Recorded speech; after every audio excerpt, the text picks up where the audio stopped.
Allez Michel, Ah ben, alors, qu'est-ce que nous fait? ah ben, en fait, la semaine passée, on a enlevé ensemble là, les restes des tomates, les tomates cerises, les tomates traditionnelles. Donc on a débarrassé à peu près la moitié de la serre. Donc il reste encore des parties où il y a des légumes.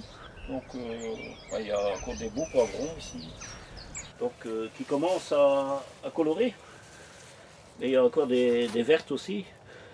Donc pour l'instant, on va encore les laisser parce que bon, en serre, la température la journée est encore assez élevée, donc bon, on peut espérer de les mûrir.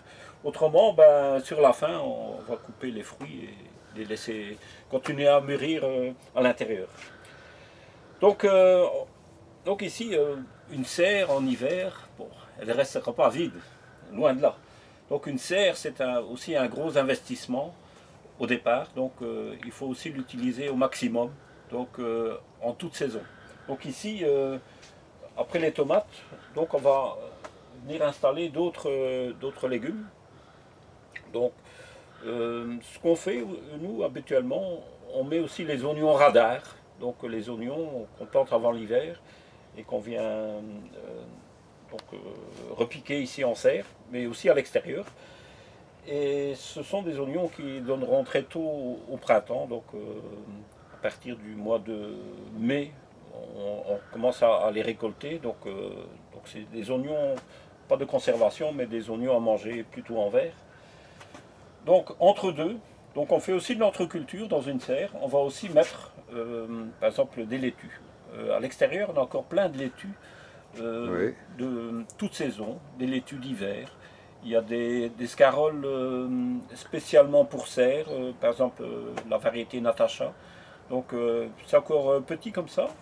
Et voilà, c'est tout des plantes qu'on viendra planter entre les oignons. Et tout ça, ça poussera l'hiver. Donc, et on récoltera au fur et à mesure. Donc les laitues plus grandes seront récoltées avant. Et celles qui sont repiquées plus petites, eh ben, elles pousseront lentement pendant tout l'hiver.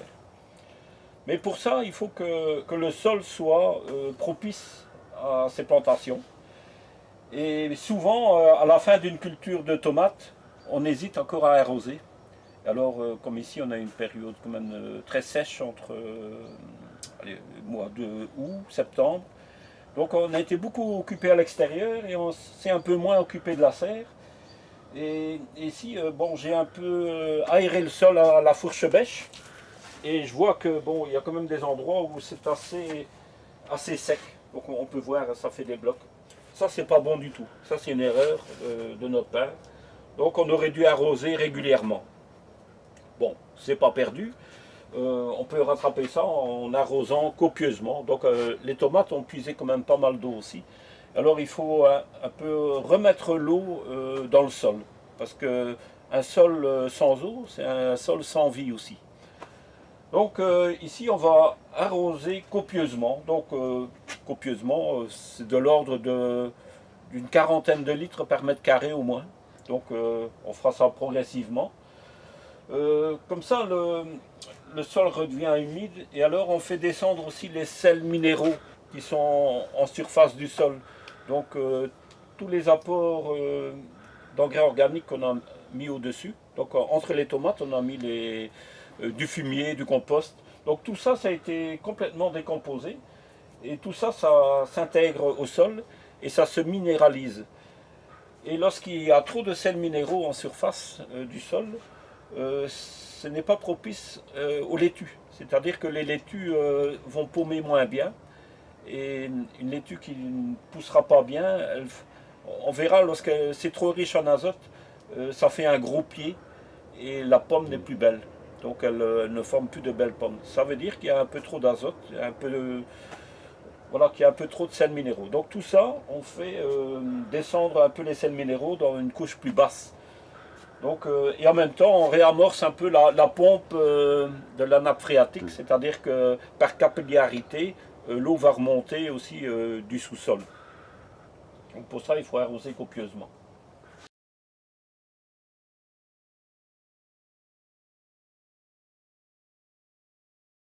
Donc on peut voir aussi qu'il y a encore de la tétragone. Donc on laissera un carré de tétragone parce qu'elle résiste très longtemps en serre. À l'extérieur, au premier gel, ça sera foutu. Mais ici en serre, on va la garder plus longtemps. Mais une fois que le gel est plus intense et s'installe aussi en serre, bon voilà, ça sera aussi un peu foutu. Mais alors, ce qui est bien, c'est que la tétragone, on va la laisser aller jusqu'au bout. Donc on va laisser un carré, un endroit, et laisser aller jusqu'au bout parce que, voilà, à l'aisselle des branches ici, voilà, ici, il y a la formation d'une fleur et d'une graine. Voilà, et si on laisse aller jusqu'au bout, ces graines, donc ça va grossir, donc on voit peut-être un peu plus gros là-bas, et on laisse aller jusqu'au bout, on laisse sécher, et puis ça tombe dans le sol, et on s'occupe de rien. Donc au printemps, on va débarrasser un peu tout ce qui est gelé, et voilà, tout sera un peu séché. Mais ces graines vont germer assez facilement. Donc lorsqu'on achète des graines parfois dans le commerce et qu'on veut les faire germer, les carapaces sont dures et un peu difficiles à faire germer. Tandis que ces glomérules qui sont tombés dans le sol, eh ben, elles sont ramollies par l'humidité de la serre et voilà, elles vont germer au beau jour. Donc, la Clayton, donc voilà, on voit déjà qu'ici il y a déjà de la Clayton qui repousse. Donc ça c'est les premiers plants. Donc on a laissé grainer les plants au printemps. Et voilà, avec le peu d'humidité qu'il y a, surtout sur les bords extérieurs de la serre, voilà, les premiers plants sont déjà là.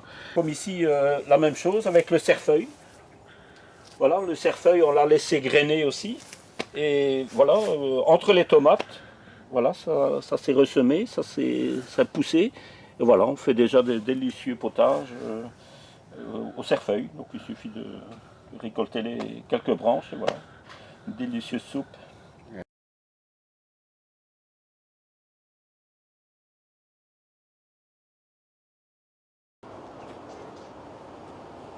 Bonjour, bonjour. Donc aujourd'hui, nous sommes dans la serre à Albec avec nos amis Michel et Bernard. Bonjour les amis. Bonjour Roland. Donc qu'est-ce qui s'est passé ici dernièrement, donc, Michel? En fait ici, bon, on se trouve déjà début novembre et à la mi-octobre on a arraché toutes les tomates. Donc c'était vraiment la fin de la récolte. Donc on a tout vidé. Et on a aéré la terre avec la fourche bêche, ou bien une grelinette. Alors on a absolument bien arrosé, parce que souvent sur la fin on arrose beaucoup moins les tomates. Et il faut vraiment que la terre soit humide. Donc c'est parce qu'une terre qui est sèche, c'est une terre morte. Et en apportant de l'humidité, on ramène à nouveau de la vie. Et en même temps, les sels minéraux, des engrais, tout ça, ça descend dans le sol. Donc on a une bonne quantité d'humidité dans le sol, donc on n'a plus besoin d'arroser tant par la suite. D'accord. Donc ici, on va à nouveau la remplir. Donc une serre, on l'utilise absolument l'hiver aussi. Elle a quoi comme superficie la serre ici? Donc ici, elle fait 4 mètres sur 12. Donc c'est vraiment une grande serre qui maintient bien la température à cause de son volume, justement. Ah d'accord. Donc ici, on repique en ce moment des laitues, les chicorées, des scaroles, des endives frisées, du persil. Et tout ça, ça vient de l'extérieur, puisque on a semé ça à la mi-août, septembre, en pleine terre. Et maintenant, on ramène toutes les laitues et les chicorées en serre. Donc on va pouvoir récolter ça tout l'hiver et une bonne partie du printemps. Donc on a toujours de la verdure sous la main.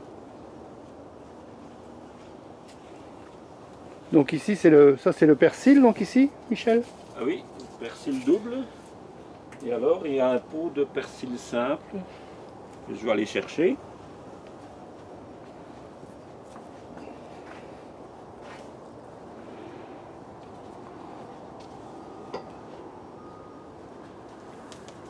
Voilà, ici on a le persil plat, le persil simple.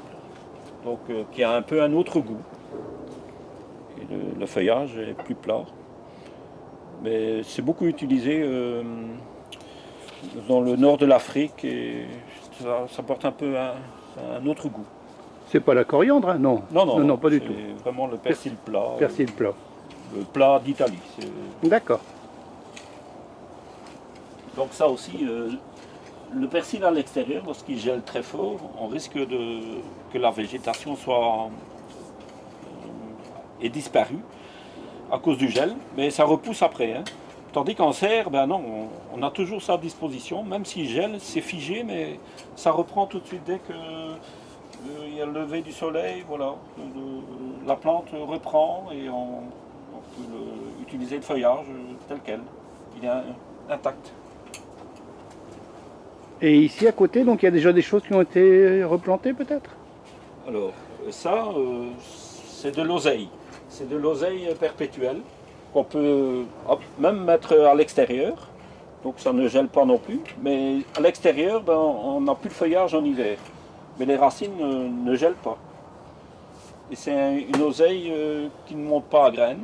Donc on a toujours cette oseille constamment.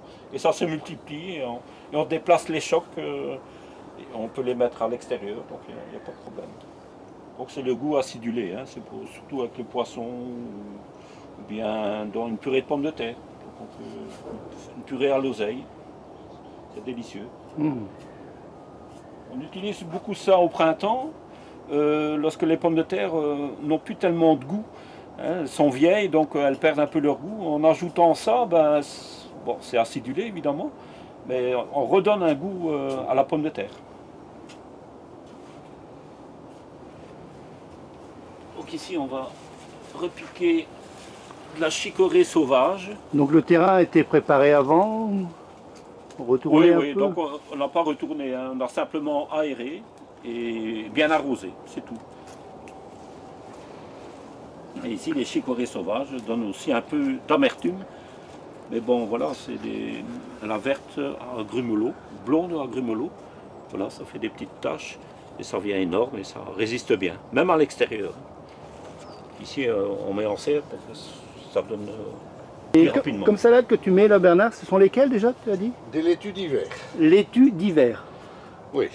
Et en quinconce, là, de chaque côté de... Oui, là ils vont prendre de l'ampleur, on va plus voir la route. Hein. Elles vont grossir. Donc, et puis s'il faut des cruautés, ça va mieux pour faire comme ça entre deux.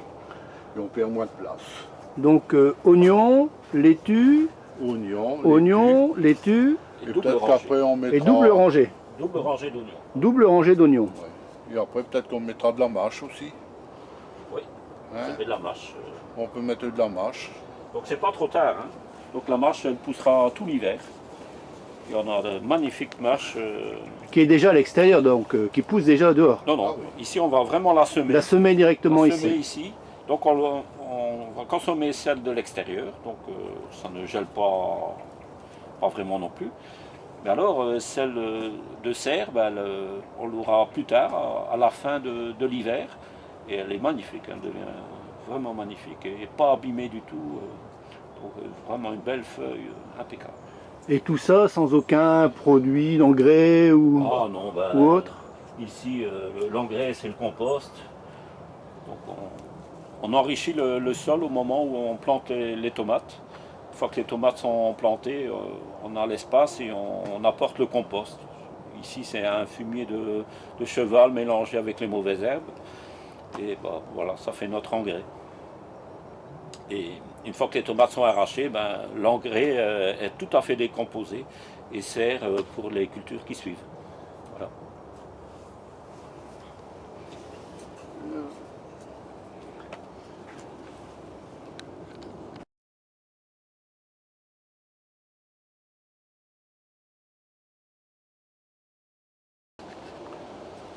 Nous voilà donc dans le jardin à Albec, au mois de novembre, début novembre. On doit être le 3 ou le 4. Et on va aller voir ce que Michel est en train de faire. Bonjour Michel. Alors, qu'est-ce qui se passe ici, Michel? Eh ben, ici, ce sont nos laitues qu'on a semées à partir du 15 août. jusqu'en septembre. Des laitues d'hiver ou? Ici, on a des laitues d'hiver là. Ouais. Donc ici, il y a de la mâche. Ouais. La petite feuille, voilà, la mâche de Cambrai, vert de Cambrai. Mhm. Alors ici, ce sont plutôt des laitues toute saison, un peu un mélange, on mélange un peu toutes sortes. Et ainsi, on a des rouges, on a des Batavia, on a des Appia, un peu de tout, toutes les variétés toute saison, qu'on sème ici entre les poireaux. On repique les poireaux, puis on sème les laitues. Et ce sont ces laitues-là qui viendront prendre la place dans la serre. Donc ils sont tout petits, c'est impeccable. Donc pour le repiquage, voilà.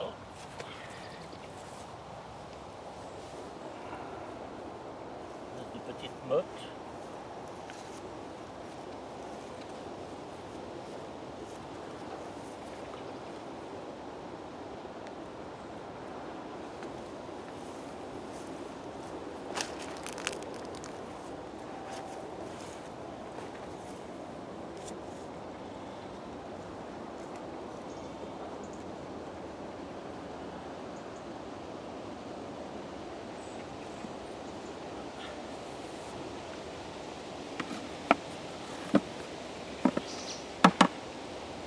Donc tout ça va être piqué en serre maintenant.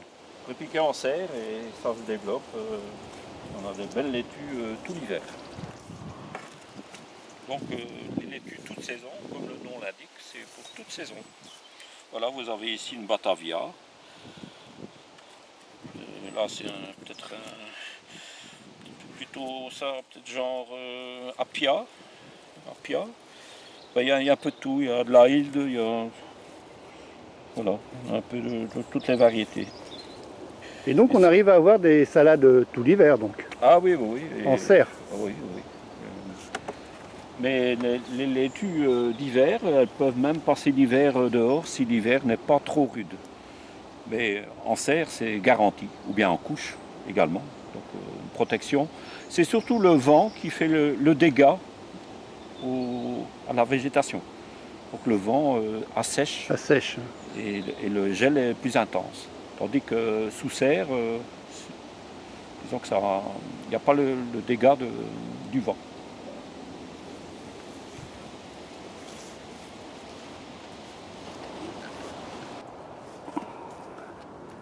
Donc on va mettre en place les petites laitues. Voilà, il y a toute saison ici. Et ça ici au sol, là, c'est... On dirait que c'est une mauvaise herbe, mais en fait, en réalité, c'est la Clayton de Cuba. Donc ce sont des plantes qu'on a plantées aussi, comme maintenant, semées. Et ça a été semé au printemps de l'année passée. Donc on a mangé ça tout printemps et début d'été. Et ensuite, on a laissé monter à graines. Et ça, ce sont des semis spontanés. Donc maintenant, il ne faut jamais plus ressemer. Il suffit de garder ça, de laisser pousser. Et donc, limiter éventuellement si c'est trop. c'est quoi donc la Clayton de La Cuba? Clayton de Cuba. Ça se présente comme une salade ou? C'est une feuille un peu plus épaisse. Oui, c'est une feuille vert foncé. Ça ressemble un peu... c'est comme le pourpier. C'est le pourpier d'hiver. D'accord. Et c'est un vert plus foncé. Et on peut l'ajouter dans les salades, dans les soupes, voilà. Bon. C'est une feuille épaisse, feuille grasse.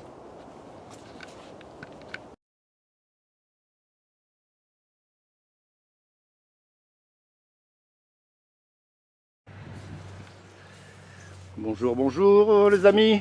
Comment ça va aujourd'hui? Très bien. Bonjour Fait Michel. bon dans la serre. Et dehors aussi, il fait bon. Bonjour Bernard, ça va bien? Ça va, dit Roland, et toi aussi? Oui, très bien. Alors aujourd'hui, vendredi 6 novembre. Ah, Michel est en train de nous semer quelque chose là. Ah oui, nous sommes occupés de remplir la serre, donc on plante des oignons radars, c'est des oignons spéciaux qu'on plante avant l'hiver. Ce qui avait déjà été un peu commencé mardi, ça. Hein. C'est ça, et on continue. Et alors entre deux, on vient semer de la mâche. Donc cette mâche, elle poussera ici pendant tout l'hiver. Et voilà, et on aura ça à la fin de l'hiver. On aura de la belle mâche à manger, on aura plein de verdure à manger. Et en serre, ça pousse très bien, c'est un feuillage impeccable, jamais abîmé par le gel ou l'humidité. Il y a une hauteur pour semer? Ah ben, il faut semer clair, donc c'est ça que je mets la main assez haute. Et ensuite, il faut simplement passer le croc, voilà, pour enterrer un peu les graines. Voilà. Et on sème sur une largeur d'une vingtaine de centimètres. Comme ça fait une belle bande. Voilà. Et maintenant, on plombe avec le râteau.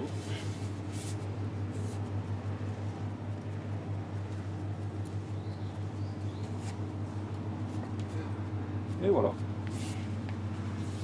Donc de la mâche, c'est une variété. C'est la mâche à grande feuille, donc la mâche de Hollande. On peut semer aussi de la mâche de Cambrai, donc à plus petite feuille, qui est plus résistante encore au gel et qui est un peu plus foncée. Donc, mais les feuilles sont un peu plus petites. Et on va en semer aussi. Comme ça, c'est toujours bien d'avoir plusieurs variétés, de ne pas que se limiter à une sorte. Parce qu'en fonction des conditions climatiques, on peut réussir comme on peut rater. Et parfois, l'une pousse mieux que l'autre. Et c'est bien d'avoir des goûts différents dans l'assiette. Mhm. Donc ça ne gèle pas, ça, la mâche? Non, en principe, non. La mâche à grande feuille, à l'extérieur, peut parfois être abîmée par de grands gels, donc à des moins 10 là. Et la petite, non, elle résiste bien. Et là, encore une fois, à l'extérieur, il y a l'effet du vent qui fait plus de dégâts. Tandis qu'en serre, on n'a pas l'effet du vent, on a juste l'effet de la température, le gel, mais ça n'affecte pas la plante. Parce qu'il y en a dehors aussi de la mâche, là. Ah oui, oui, oui. Donc celle-là sera à manger en premier, et ici c'est pour la suite, hein, donc c'est pour plutôt la fin de l'hiver. On verra bien, à la fin de l'hiver, on aura plein de choses à manger ici. Mmh. Ah ben, si je me passer Ça va, Bernard? là-dedans, ça va, voilà. Petit bâton? Ça se remplit. Non, non, moi j'ai pas besoin de bâton, hein, ça se voit. Qu'est-ce que tu veux? Le croc. cadre, s'il te plaît. Voilà. Youplé. Donc tu nous as mis des salades, là, Bernard? Ah oui. Et on joue la couleur, le machin, comme ça fait beau.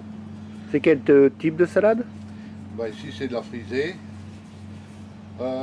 Ici c'est de la laitue toute saison. C'est des chicorées frisées. Chicorée frisée, oui, ici, ouais. Mhm. Hein? On continue, on avait déjà commencé là-bas. Donc en fait, ce sont oignons, des du choses qui ont persil. déjà été repiquées à l'extérieur une fois. Oui. Oui. Et ici, avant qu'il y ait vraiment les gros gels, on en rentre puisqu'on a la place. Comme ça, elles restent impeccables et on pourra les manger tout de suite après celles de l'extérieur. Donc une fois que celles de l'extérieur pourraient être abîmées, on aura ceci à manger ensuite. Donc continuité. Voilà. Allez, c'est beau. Bon, très bien.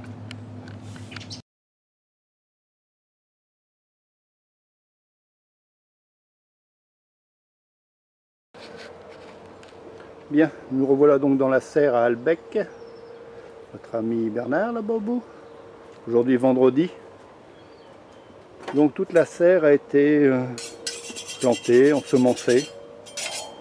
Salade, persil plat,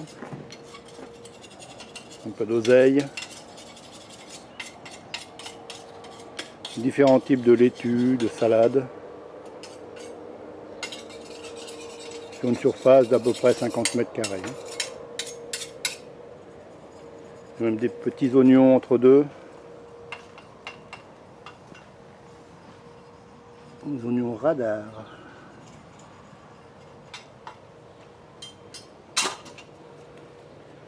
De ce côté-là, donc on a remis aussi un peu d'oignons et différentes mâches qui ont été semées.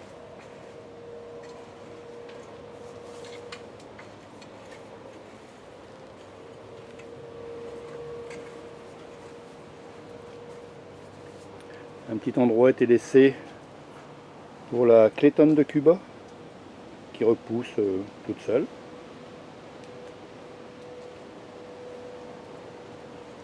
Belle salade. Colorée, variée. On va se régaler, Bernard, hein?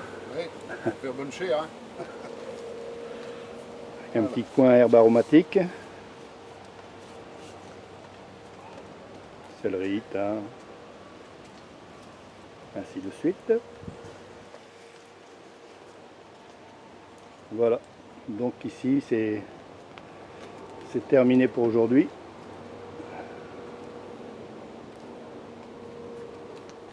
Voilà, donc ici, il y a les oignons et de la mâche entre deux. Et on aura un peu de persil de plat ici.